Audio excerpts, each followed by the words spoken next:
Hello and welcome back to the Empowered to Lead podcast.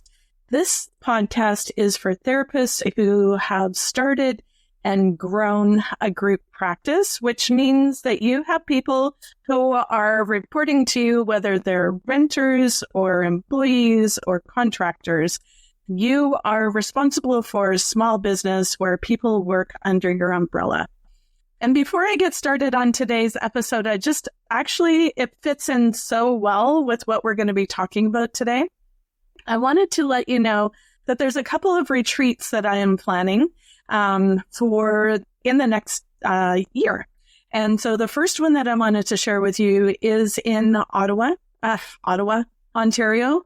And what I do every year is I go across Canada in different locations and plan a retreat, a long weekend where we get to hang out, talk shop, support each other, have a focus in what we're presenting to you, the material that I hope that you walk away with, and just a time to get refreshed and renewed and get a time to step away and have a change of perspective. So that is happening October 1 to 4 this year, 2026. And we will be in Ontario this year in the Muskoka area. I hope that you will check out the website. It's grouppracticenetwork.ca/retreats and sign up. We are already about a third to a half full. And I'm so excited for what's going to happen during that long weekend. The second retreat that I am planning is in Costa Rica. I'm so excited. This is a luxurious site that we have found. I'm working with Jennifer Nagel, who is another therapist. And so while the Muskoka retreat is focused on group practice owners, and your role as a business owner and then getting rest as well, the Costa Rica retreat is for therapists in general, whether they're in private practice, agency, or running a group practice. So that is very much, it's called coming home to congruence. And so that is for the self of the therapist. And we will also be doing some business side. And so there's a little more of taking care of you as a person and then talking shop on the side. You can check that out at congruentpractice.com. and Costa Rica retreat. And I hope that you will make plans to join us at both. But how that fits into today's episode is talking about the myth of having to do it all. So you are one of those group practice owners. You've got people who are working under you. You have expectations, questions, you have demands on you. And a lot of times, it feels like you have to wear all of the hats, whether that's because of money or because people are coming to you and asking you questions. You have this expectation of yourself, and maybe other people have it of you, that you're going to be the one to be the bookkeeper, to be the HR person, to be the intake coordinator, to plan parties, all of those things. And that takes such an emotional toll. It adds emotional labor. And then if you're female and have a family at home, that responsibility or that feeling doesn't always go away when you go home. And so how do you do it all? I talk to group practice owners across Canada. And one of the things that I hear so often is it's too much money. I think it'll be too hard to pass on this information. How do I trust somebody because I've already been burned by someone in whatever role you're telling me I should add, Lisa? And yet I see them deflating and feeling like they're resentful of other people in their lives, really feeling like this is too much. Why did I even start a group practice? And some of us have a little bit of support and know that we could stretch a little bit in this area. And then others of you are just killing it. And you have this set up. You've got all of the people in place that you feel that you need. That's awesome. Share that information and share how you did that with the people around you so that they can be encouraged to take that step. This episode is for those who do not have any support or enough support in place. So let's redefine or define what support means. Usually when I talk to a group practice owner or a small business owner, when I talk about what kind of support do you have, they automatically go to, well, I can't afford admin, or I've got this admin person in place. So yes, that is part of support as a group practice owner. That is not the only avenue or area that I'm talking about here today. So we're talking emotional support. And this is something that I pushed away for way too long, the emotional support. I ended up being burnt out a couple of years ago. I carried everything, all the responsibility for my team. I was seeing clients, juggling 2 different businesses. I was going through the demise of a marriage and did not have enough people in my life that I opened up to or got that emotional support from. And I think it's an area that I hear a lot of group practice owners, not maybe neglecting is too strong of a word, but it's not something that you think about necessarily when you think about being a group practice owner. But let's think about some of the things that are emotional that I hear in my Facebook group and in the coaching that I do. Somebody left and it really hurt. I'm really angry either because they took clients or I thought that we were closed or I worked so hard. Is this worth it? I'm mad, I'm sad, I'm hurt. So there's emotion. Or the element of I feel less than, or I feel imposter syndrome in this area. And so it's kind of dragging me down and I'm not walking forward as confidently or as empowered as I would like to as a leader of this business. Another area that you want to think of support in is strategic. What is my strategy? So you started a group practice. It was so exciting. You knew all the systems you wanted to have in place. You knew the core values that you wanted. And then you get down to, okay, so now I need to do marketing. I don't like being in front of a camera, or I don't like cold calls. I don't even know what a plan looks like. And so you need strategic support. Operational support would be some of the admin side of things, an intake coordinator or an office person, virtual assistant, whatever term that might be. And then as you grow, I would say around 8 to 10 therapists, you're probably going to want to start to think about somebody being a co-leader or taking off some more of the load that you carry. And so that could be a clinical director, it could be an operations manager, it could be adding more onto your admin person's role, looking at the operations, bookkeeper, accountant, all of those kinds of things. Personal support. Are you getting out? Are you having a life outside of business? Who is in your corner? So the emotional support can be tied to this. But where are you getting a bit of a break? Who have you got to make you laugh or to hold you accountable?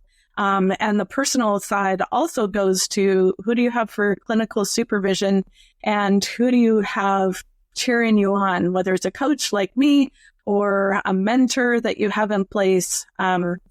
No leader grows without support. And you are the only one that knows where you are really lacking in that area. You might feel like you're kind of blind and not really sure which area to start with. So we're going to talk a little bit about that today. And if you want more support in that, our next episode is going to be a little more practical, an exercise in determining some of those areas, and talk to somebody that's close to you. Where do you think I need some support? What am I complaining about the most? Where do you think I should reach out? Why does support feel so hard for some of us to reach out and do? So we have identified that you need support. You have identified a couple of areas maybe where you can really beef that up or start to get support, but it just feels so hard. So I alluded to it before. There's a bunch of different reasons, and for you, it's going to sound a little bit differently than the examples that I'm going to share, but let's talk about it. So control. This is a big one. So you have created this business. You have created the structure. You know the systems. You know where this is kept. You know how you want clients to experience your business. You know the wording that you want in your social media. And so to give up that control feels terrifying. And terrifying might be a stronger word than you might use. But really, it comes down to that. And in that, now, how do I trust whoever it is that I'm going to give this stuff over to? How do I trust somebody to honor that, to keep going with the quality that I want, with the wording that I want? It's scary to hand over trust. Another reason that you might hold back from getting support, or why it might feel hard, is that you feel guilty about money. And so you've got this business that's bringing in money and you're covering your costs. And so to think about stretching a little bit more in order to cover somebody's salary or somebody's pay, it just feels like, how can I do that? Or I based my split on this and what I was offering, and now how do I make this work in order to bring someone in? Or another one that I will hear is, so they don't actually make my company money. So how do I justify the need for adding support? Another one that I hear, objection or struggling with why this feels hard to do, is it's just faster if I do it. If I tell them it's going to take us 2 months to figure out exactly the process of doing this, just faster if I do it. So let me give you an example. I am right now in the process of fine-tuning some coaching packages for my coaching business. And I was like, I'll just do it. Melissa's on mat leave. And then realizing, partly because I knew I was going to be talking to you guys, but also just the capacity that I had, the frustration that it was causing me. I brought, Melissa was willing to help me out with a couple of things, and she is so much faster and so much clearer. And it is taking more time. I could have just gone in and done it. It will be done better by somebody else. So challenge that thinking if that's one of the areas that you feel like it's hard to add support. One of the ones that you might have to work through a little bit more is that you feel undeserving of help. So sometimes that wording is, I have done it. Everybody wants to come to me. So I need to be the person that is the point of contact, that is the person who triages client inquiries, the person who is the point person for my clinicians. And if I don't do it, what is my worth? Who am I? What is my identity? What are other people going to think if I reach out and say, I need help, this is too much? So those can be some things to work through as you think about why am I not reaching out for support? Here are some signs that you might need some support or some more support. So some of that we just talked about would be mindset. And then when you're like, one of the suggestions that I gave is like, ask your friends or family, where do you think I need support? So if you look internally, or if you take a look at your week or the last couple of weeks in your schedule, here are some signs that you need more support. You are always catching up. So a lot of you are still seeing a full caseload.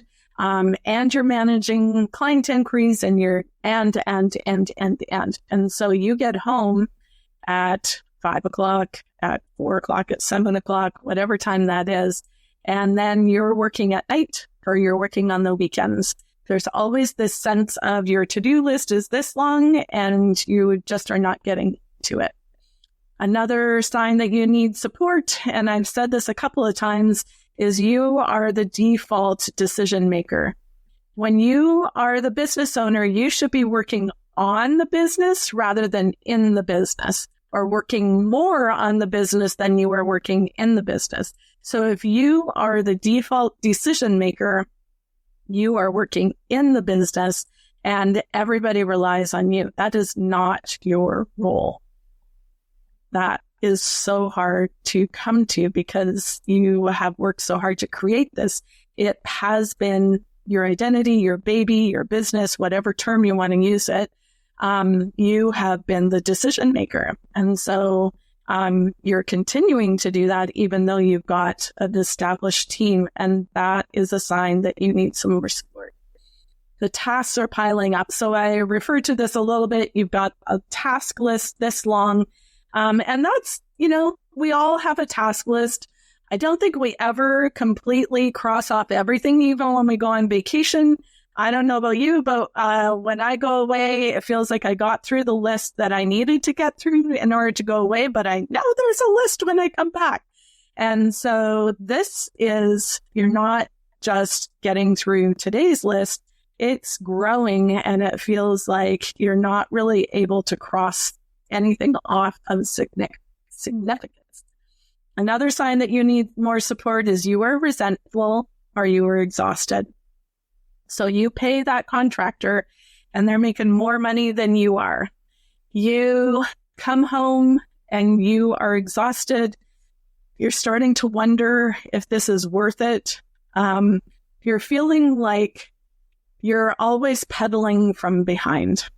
And so that is a really clear sign that you need to get some more support. What does healthy support look like? And sometimes this is trial and error in figuring out who do I give control over to? How do I trust them? How is this actually going to get faster in the long run?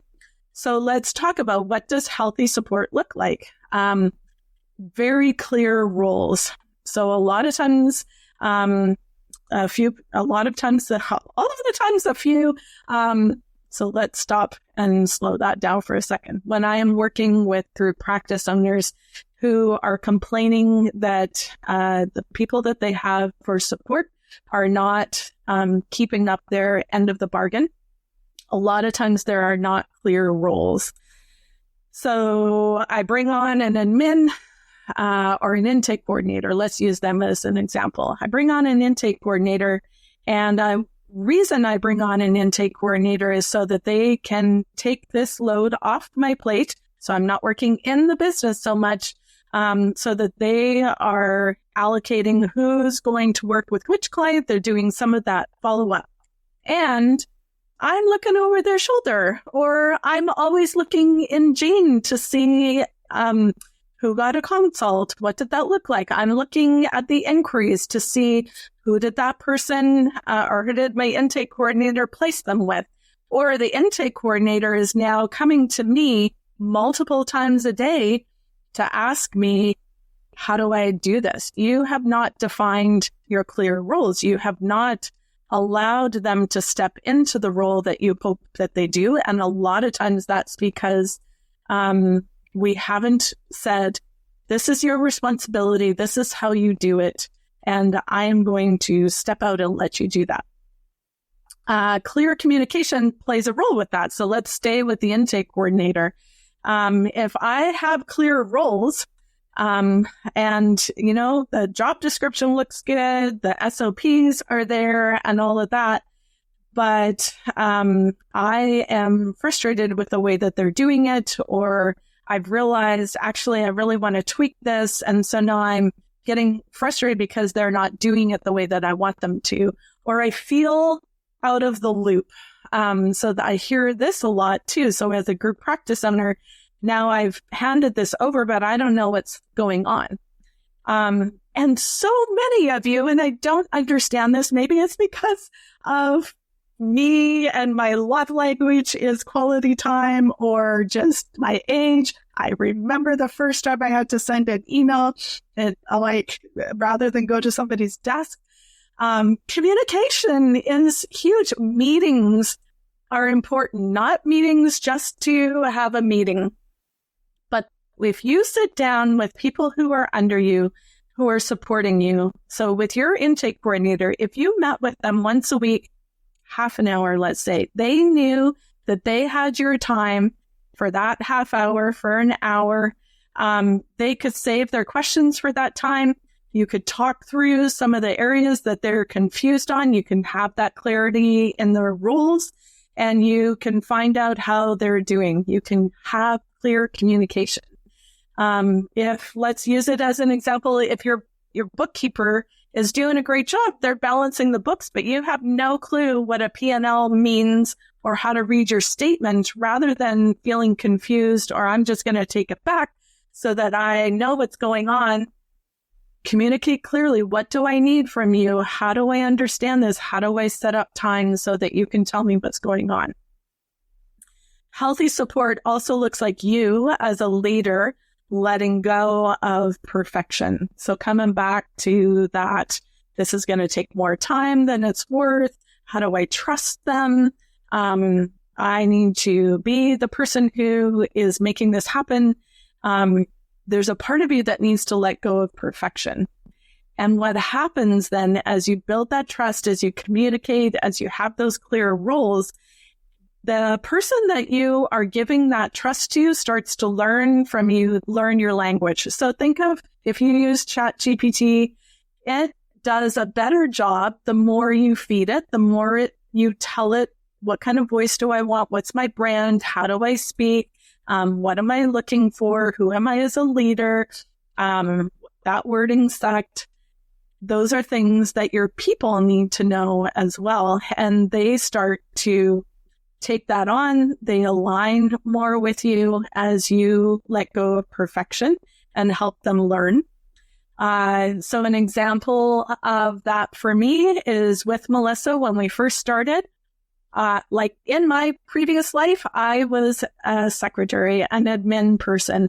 And so I am good at administration. But when I am the leader, as when I became a business owner, I suck at administration now. My brain just does not work that way. And so as I let go of some of what I thought was perfection, Melissa stepped in, she grabbed my vision, she knew where we were headed, and she started to be better at a lot of the rules than me. So as I let go, took my hands off of what was not mine, I knew my clear role, I was communicating with her, I was building trust. That actually turned into healthy support. It does not mean that you have to hand over trust immediately because you hired that person. Build that. Let go of perfection. Don't have to release it completely to start, but build that up.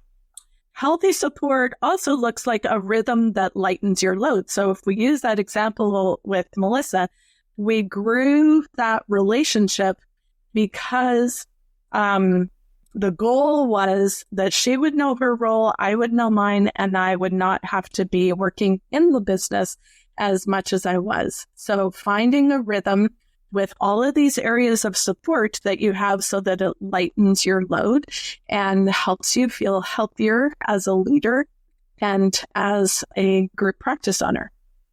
So as you listen to all of this, what's coming up for you? I would love to know, where do you feel like you need more support? And maybe where do you feel like you're doing really well at and kind of are surprised as you listen to what I'm talking about? So my leadership challenge for you for this episode is identify one area where you need more support and then choose what your next step is to get it. And send me an email when you decide what that is. I would love to hear from you and hear how that goes for you, or if I can help you in any way I would love to be one of those people that is supporting you, that helps you excel at this role of group practice owner, of being an empowered leader. Until next week, I hope you excel. I hope you feel empowered. I hope that you feel like you have identified a way to work on the business rather than in it, as you look at the type of support that you want and need for you and your business. Have a great day. Thanks for hanging out with me on Empowered to Lead, the therapist practice. If you're ready for deeper support, I'd love to see you inside the Group Practice Connection, my monthly membership where Canadian therapists like you get coaching, community, and the tools to build a business that actually supports your life. You can check it out at grouppracticenetwork.ca. We're building something great here, and I'm so glad you're a part of it. This is Michelle Abraham, and we are honored to have Lisa Catallo's Empowered to Lead podcast on our High Vibe Podcast Network. For more shows like hers and to grab your free gift from the gift fold, head on over to highvibepodcastnetwork.com.